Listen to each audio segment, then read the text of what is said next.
I think with social media, a lot of people think it's like a one size fits all, and it's not.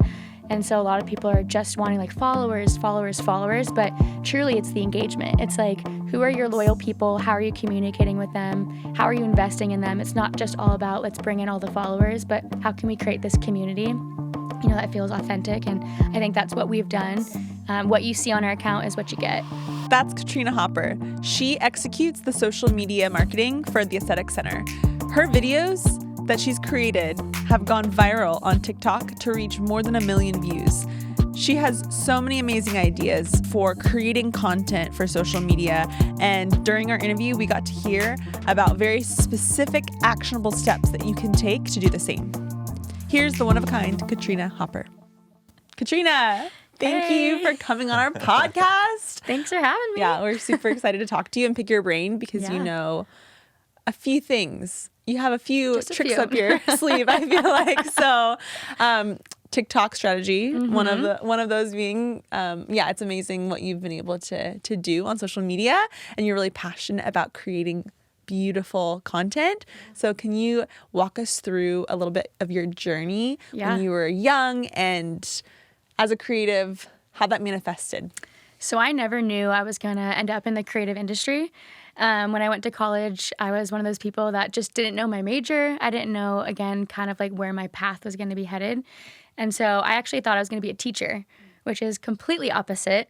But I was doing, all these teaching classes, nannied my whole entire life, love kids, realized that I like watching them and babysitting, but when it comes to teaching them, I wasn't even good at math myself. So I was like, how am I going to teach 4th grade math?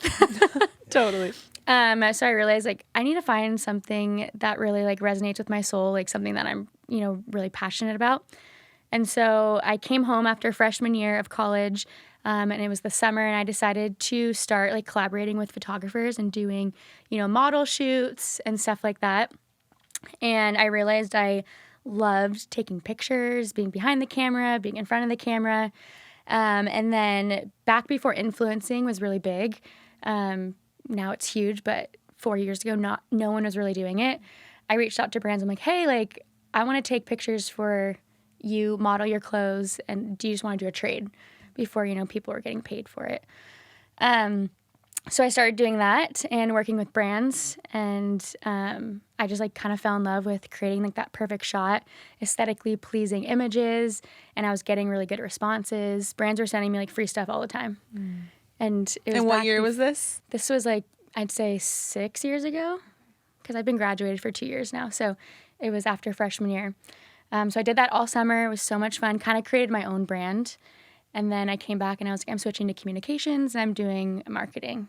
So I did communications with a minor in marketing. Did you feel like your heart was just singing at that point? It was singing. This is what I want. This is what I want to do. And what was really cool too that summer, I started taking pictures for Starbucks. Just going to Starbucks, the pink drink, the dragon fruit drink, and they reposted my pictures. And so I had 400 followers on Instagram, and they reposted my stuff, and my personal account went to 3,000 followers. Oh my gosh. Just like that. And I was like, okay. You're like, all right, Starbucks, thank you. Wow, this is happening. Yeah. So I think that's what ultimately drew me to doing creative things. And then from there, it kind of just exploded, and I kept growing. And when you think back to that 3,000 acquired followers or whatever, that one drop in the bucket of the perfect post, Starbucks recognizing it. Was there other brands that you started thinking of, if I could get these brands to start recognizing my content, then maybe this becomes a really viable thing? Or was it just something that was a passion project of yours that you were okay getting some clothes here and there or some free products here and there? I think I was okay with just getting free products and clothes here and there. But there were definitely a couple brands that were on my mind. So Pura Vida bracelets back in the day. They were a huge account, and they actually reached out to me and were like, hey, I just posted stuff because I love to create. It wasn't almost I want the attention of all these brands, but because I did it just for myself and because it made me happy, they kind of saw that energy and were like, I love that picture. Can we use this on our page? And that's kind of how it started. Was I wasn't posting it for anyone else or to get the recognition from brands, but I was doing it because it was something that was my passion, a side project that I just loved to do. It was my hobby. And then it turned into, okay, it's nice that I'm getting like, it's Christmas morning every day. Every day, yeah. Packages are coming in. You know, my friends and family didn't understand what was going on. They're like, I don't get it. Like, what are you doing? Free stuff. How do I get involved? So it was really fun that it kind of turned into, like, it was like a passion that turned into work. So when was the first opportunity that you had that you felt like, okay, this can be a sustainable business model? You know, I mean, obviously you're trading and you're getting types of like, or you're getting products and everything to post about, but at what point did you feel like, okay, this is my job, like this is what I want to do for a living? Yeah, I feel like my personal brand never turned into like a job again. It was more of just like a side hobby. But I realized that because I loved creating so much for myself, that I wanted to take it into like the business world and wanted to help other brands, you know, achieve their goals too and kind of get the same results I was getting. And so then throughout school, I had 3 different internships with marketing agencies and big brands in Arizona. Arizona is such a creative state. There's so many, you know, entrepreneurs and social media marketers. And so I was just able to help elevate other brands with using what I learned from my personal brand. So I always kept mine more of just a hobby. There was never a thought of like, I'm going to go all in with personal brand. I'm going to go all in with this, and then a check in yourself of, wait, this isn't a good idea, or anything like that. I guess I always thought about it. I started on Instagram, and then I kind of moved to YouTube. Like, YouTube was where I was like, I could see this being kind of like my all in, like my job, but never with Instagram. So what did you do for your YouTube? I just did vlogs. There was one point where I was like, you know what? I'm just going to jump in. Had no idea how to film videos, all of that stuff. I would spend, 10 hours just through the night just researching, watching videos, learning how to edit, Final Cut Pro. And it's like when I want something, I'll learn all the ins and outs to get to where I want to be. But I created that account and... And how's it doing? I mean, are you active on it at all right now, or I was for a year. Okay. And then once I moved back here, that's where I, got the job at the Aesthetic Center, and that just became like my everything, like the thing. But I think having my YouTube channel actually helped me get the position at the Aesthetic Center, because my boss, John, as you guys know, the first thing he said to me in my interview was like, hey, like, I love your videos. Like, I saw this one, like, your personality, it's great. I feel like we knew you. So I think because I took the leap to create that YouTube, it ultimately led me to like where I needed to be now. And it's such like, gives me chills, because I'm like, if I didn't do that, if I didn't just say yes to putting myself out there, I probably wouldn't be where I am today with this job. So absolutely. Awesome. And it's so neat how on social media you can create because you want to show, like, just want to express yourself, right? And it's almost like a living, breathing portfolio, right? To a certain extent. It is. And so you had that opportunity with that business. That's really cool. And also that you realize that you're a creative. Like, at some point, didn't originally think that you were, but all of a sudden your appetite to learn more, produce more content, and put more of yourself out there. Yeah. Get validation and affirmation along the way. But I mean, yeah, if you're not putting it out somewhere, then that never does happen, So So okay, let's talk about what you do specifically, what your role is, and what are all the juicy details. Are some of the projects? yeah. What is it that you're currently doing right now? So I feel like I wear a lot of hats. So social media director, there's so many different channels and platforms out there. And I think something that's awesome about the Aesthetic Center right now is we just want to create as much as we can on as many platforms. And so Instagram and TikTok is kind of like our 2 most popular that we spend a lot of our time into. But then we do Pinterest, YouTube, Twitter, kind of pretty much every platform you can think of. So it's a lot of fun. I think about a lot of small businesses that I've been fortunate enough to work with, and like the conversations I've had with them about how do we navigate social media, and a lot of the small businesses I've worked with are a little bit older, right? And are trying to find where social media fits in their workflow. How much am I supposed to invest in social media? And so what they do is they hire high school interns or people just out of high school based on their followers. Okay. So then they say, okay, I don't know this world. I don't want to know this world, but I know that I need to be in this world, or I know that our business needs to be in this world. And so whatever you're doing on social media is working, just make whatever you're doing on social media work for us. Right. But the translation is always clunky, right? Because it's like they aren't valuing oftentimes social media quite the same as like, you know, the interns are valuing it. They're not letting it invade their life.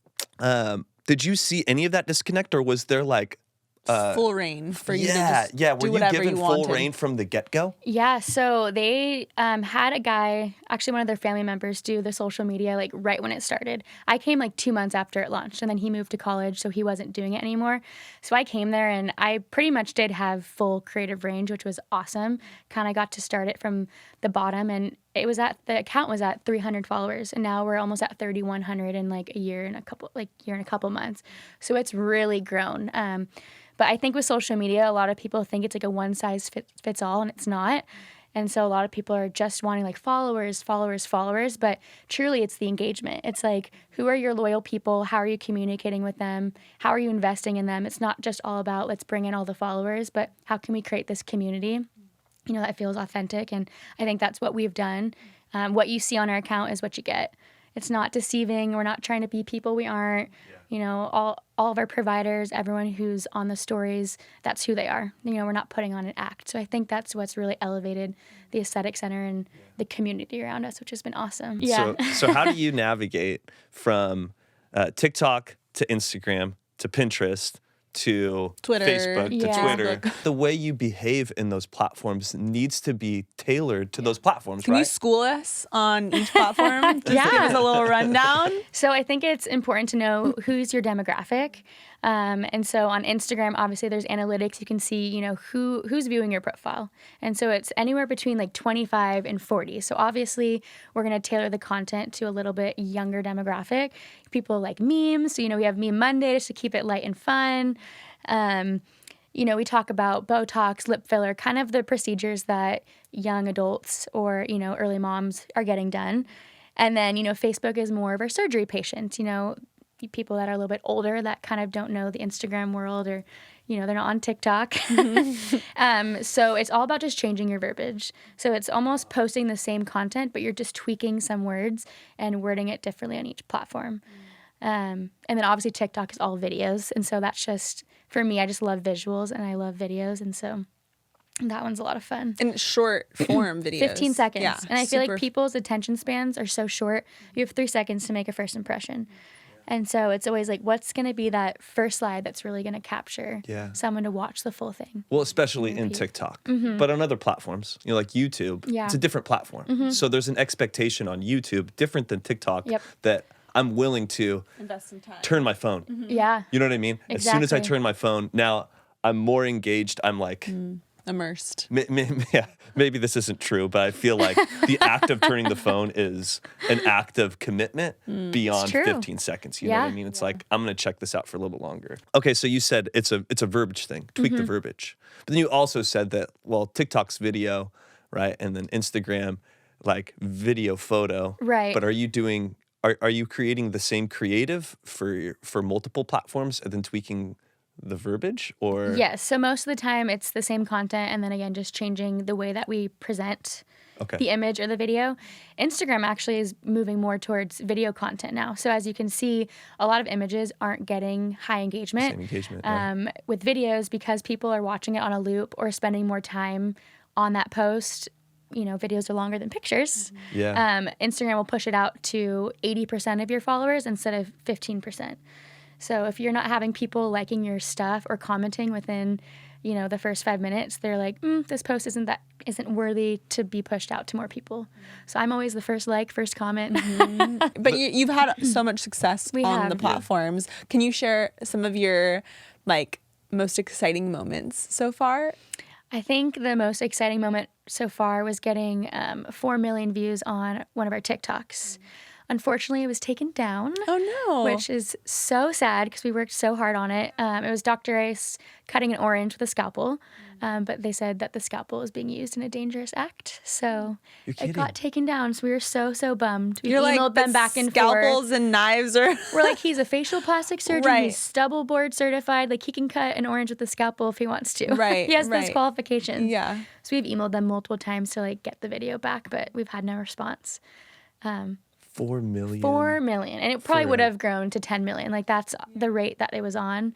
And so it was like a really happy moment, but then also Yeah. like, oh, it's a bummer. But Yeah. it's kind of, you live and you learn. And So how does that impact your guys' creation moving forward? Do you feel more nervous that like do. something's going to get taken down, so you want to really like do all of your guesswork to make sure? so especially because of the industry we're in, it's a lot of needles. Yeah. It's a lot of That's what I was gonna tools. say. And so, yeah, it makes me nervous as a creator because I could produce this, amazing project that does really well. And then I'm in the back of my mind, I'm like, well, is it going to get taken down too? Yeah. So we've been kind of trying not to get as many needles and, certain tools in videos. So we focused on like cool sculpting, facials and stuff like that. But it's nerve-wracking because once you do really well, you want to keep producing that same content. It's like, Right. I want to get in the heads of like our viewers. And it's like, if they like that, I want to keep creating that. Right. Share some more. I mean, you guys have done so many cool things. Yeah, I think we've grown so much. This is kind of like, this is my secret tip and strategies. So Yes, please. everyone listen up. Yeah. It's called my 4-minute like Insta hacking, grow your account from like the bottom up. So the first thing I do every single day I get into work is I'll go on Instagram, and for 1 minute I'll go and just follow popular hashtags in our niche in our industry. So Botox, lip filler, nurse injector. And then the second minute I'll go and I'll comment on as many hashtags as I can. Like, comment, just to get our name out there. And what are the comments like? They're not just like an emoji, but it's like They have thoughtful. punctuation, yeah. Yeah. I'll just be like, I'll maybe type in acne, and a lot of people are posting, their stories of them growing up with acne and how it's really like affected their self-esteem, and I'll just be like, you got this, like, just very encouraging comments. And then the third minute I'll see if we've had any new followers, and if we do, I'll actually go to their page and DM them, hey, thanks for following us, like what made you click on our profile, kind of just gathering information from them. Or if we have DMs of like, hey, like how much is Botox? I'll actually send a physical video of myself being like, hey, I'm Katrina. I'm the social media director here. I just wanted you to kind of have a face-to-face interaction, and then answer them that way. So it's like, whoa, like there's actual people behind this, not just words. And then the last, just going on, again, random hashtags in the area like El Dorado Hills, and again, just commenting on people's stuff. It's like you almost can't think that people are going to find you. You Yeah. almost have to like present yourself, right? Yeah. And so it's just like making yourself available and like putting yourself out there. You said engagements are what you're looking for. What are the tenets of quality engagement? Comments is a big one. So we want to see people interacting with each other. So we post something, someone's like, tags their friend, and then their friend sees it and is like, oh my gosh, thanks for tagging me in this. Like, I actually wanted to see this content. So it's not necessarily us engaging back, which we do, but we want to get to the point where, again, people are like making friends and they're talking about each other. Like, what were your results? So that's kind of like our goal with, the engagement. Is just, that constant stream of community and That's great. communication So within do you Building see? super fans. super fans, exactly. Yeah. Do you see that certain things have worked better than other things to get those conversations to take place? Yeah, so when we first started, we weren't doing a lot of video content. We weren't really showing behind the scenes of like our work. It was more, we were finding like, bloggers and pretty people around the community and posting their pictures and just doing a caption that really didn't relate to the picture. And so we've had to do a lot of, brainstorm strategies, like what can we be doing to really showcase who we are? And so over the past 5 months, it's been, we're going to show, what goes on in these treatments, real people, real stories.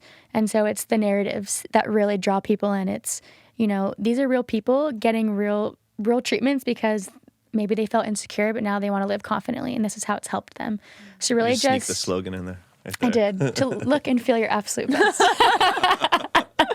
You're like the dream, like creative Yes. content Yeah. strategist. Yeah. This is gonna be like, I want her. Yeah. So we've talked to John about how the story brand has been a very strong thread or maybe even more than the thread, like the fabric itself that informs all of marketing. Yep. So how has the story brand found its way into what you do? Yeah, so I think with all content that we put out there, we want our patients, clients, or followers to feel like the hero of the story. And so we're just like the helping hand. And so the content that we produce, it's give, give, give. It's never, you need to buy this product or you need to come in and get this service. It's like, how much valuable information can we give to you where you wouldn't have to actually step foot in our office, but you would still feel confident. You would feel like you know, the steps you need in skincare or, I don't know, just like being that helping hand for them. It's never pushy. It's never salesy. We just want to love you and give you valuable information that's going to help you succeed in life with your skin, with, just feeling confident. And so that's really just what it comes down to, is being that helping hand and elevating people to be the heroes of their own stories. So Katrina, you already gave an amazing 4-step to Instagram success. Is there anything that you could recommend on any other platforms that people who are really trying to figure out social media and grow their brand that you would recommend for them to do besides what you've already shared? I think if you're new to social media, just start. Just put content out there. Even if it's not, the best quality or you don't think it's the best images, just, again, put yourself out there. You just want to show up. And then, people that resonate with what you're putting out will stay, and just create that loyal community. Keep engaging. Just be you. Be authentic. Don't try to be anyone you're not. And I think ultimately that's what's going to help grow, your brand, your business. Katrina, thank you so much for coming on our podcast and our YouTube channel. Where can people find you and follow you? And where can people find and follow the businesses that you work with? Yeah, so my personal account on Instagram is @Katrina_Hopper. And if you want to see my work, the current business that I'm at right now is the Aesthetic Center. It's with an E, not an A. So yeah, that's where you can find me. Perfect. Well, again, thank you Give so me a much. follow, Yes. give me some likes. Yeah. Absolutely, because she works hard. Yes, I do. And it's important to participate in the community. Yeah. Hey, thanks for listening. Don't be a stranger. Hit the subscribe button and let us know how you enjoyed the episode in a rating on the podcast app or in the comments below if you're watching. And remember, you're one of a kind.